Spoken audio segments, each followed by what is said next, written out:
Hello and welcome to Green TV Pat Foundation live with myself, Gail Acaster, and Andy Steele. So we're going to find out a little bit of a weekly update as per usual and see what's been going on. So Andy, first of all, how are you? Did you have a nice Easter? Yep, recovered and was cycling. Went out at the weekend and it was sunny, then got caught in the snow, how it flipped from bright sunshine. That was on Sunday. Sunday. So you cycled in the snow? Yes. Wow. I know. Bit crazy. Madmen and Englishmen. Well done for effort there. 10 out of 10 for getting out, because I wouldn't have. That's for sure. Not after Otterburn. I don't do snow anymore, or hail or anything like that. So so tell me what's been going on in the world of Green Task Force and Pat Foundation, etc. You've got a few projects going ahead, I think.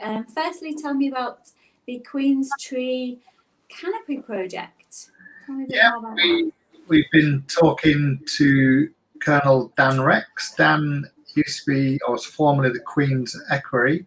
He's a Gurkha officer and he's in charge of the Queen's Tree Canopy project, which is to commemorate the Queen's Platinum Jubilee. So the plan is to plant trees around the UK, and what better way for us to get veterans involved?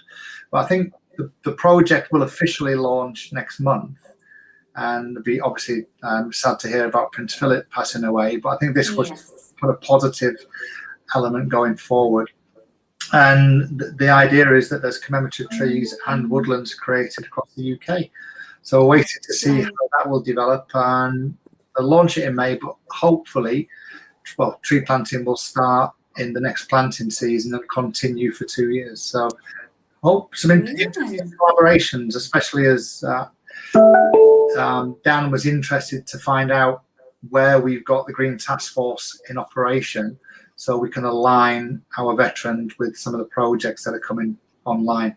So it'll be great. So yeah, positive, some good stuff happening. It's great to see that we're also being recognised. I think we did touch base with the Woodland Trust about Sir Captain Tom's memorial that should be done in Keighley. So we volunteered the Green Task Force guys to go along and plant those trees. So let's see how that will evolve as well. So good to see us getting noticed on a national level.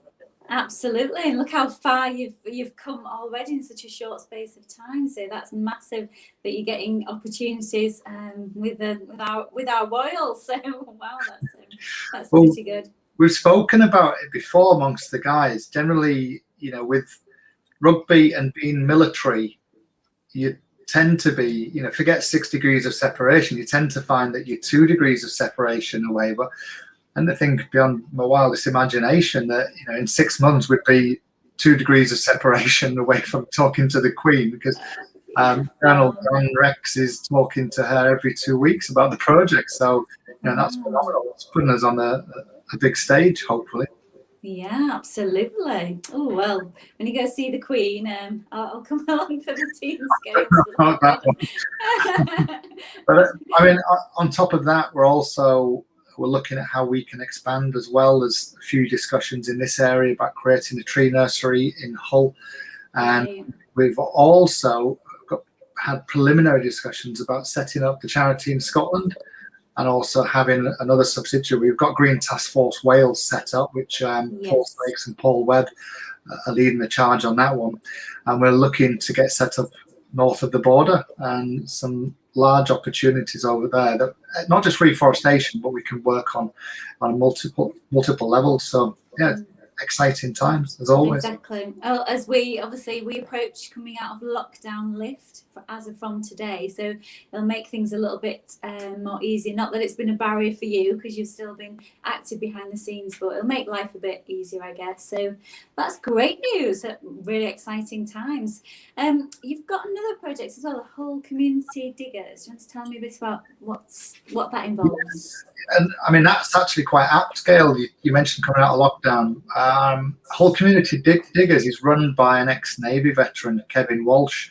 So we've been supporting Kevin behind the scenes. In fact, the guys were down moving a ton of horse manure at the weekend. So cheers, Ross, for that. Trying to make that one of the bases that our veterans can use, and as a place where they can conduct horticultural therapy, and forging closer links with Hull Community Diggers and bringing it under the Pat Foundation as a project. And we've had Faith Douglas on the show previously. Faith is now going to be coming down, looking at a 10-week program to conduct horticultural therapy at Hull Community Diggers and build on from that. You know, the social prescribing angle that we're seeing has become so important. And it's just, for Kevin, it's been nice that our veterans have got involved. We've had a few meetings down there, how we can work. And I know that Brad was in Wigan at the weekend getting Kevin some corrugated roofing. So we're Lancashire to Yorkshire now, and keeping that veterans network alive. And Kevin's doing a great job down there. You know, already funded by the council, but he's kept that project alive throughout all of this. So it's great that we can help him, and it gives us a place to base our guys at. Absolutely. So, and that's great. It creates that community spirit, you know, and it gets everybody out. Oh, that's really good work. Well done. So yeah, well, watch this space, everyone, because we'll give you more news and updates on that. Any other business to mention today? We've been working very closely with Burswick Golf Course. So next week we've got a litter pick. So yes, I'm joining you guys. I think free bacon butties, isn't it? Bacon butties and coffee. You know, we'll work if you provide coffee and tea. Exactly.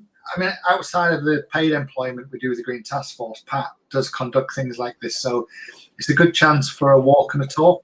Guys have been cooped up inside, so we've got guys coming down. Combine it with doing something useful, not just the litter pick, but one of the things you'll find in tree planting, there's always the tree protection gets left on the trees. So a few years ago, they've had trees planted and the Tubex guards are still there. So we'll remove those and recollect the plastic, have a walk and a talk, get the guys together and finish off with a bacon butty and a coffee. So I'm looking forward to that next week, as long as it doesn't snow. Yeah, well, I've already checked the weather forecast and it's due to be nice and sunny. So fingers crossed for that, although it's still be freezing in it's Hull. It'll still be cold, but it'll be nice to go along. So yeah, brilliant. Now that's great, and great working out in the community. So really good news there. So right, well, I think we'll round this weekly roundup. I'd just like to mention the Green TV show. There's another show on Thursday. We've got another guest, Darren Wright, who works with the veterans in logistics. So a little bit more on employment side, but still nevertheless good news and good updates for everybody. So tune in for that at 7 o'clock on Thursday. And the Green TV is becoming very, very popular. We're actually inundated with guests asking to come on the show. So that's been really, really positive, and we're really enjoying doing that. So that's through the Pat Foundation, isn't it, Andy? So yeah, all good. We're looking forward to that. Right, great stuff. Well, I'll say goodbye, everybody, and we'll see you all next week. I thought I was going to do the two Ronnies skit then. I know. Goodbye from me, and it's goodbye from you told me not to. I was going to go bye from Gail Acaster, but no, he told me not to. So he's the boss. It's his show. So it's bye from Gail Acaster, and I'm just you. Bye Bye for now. Bye.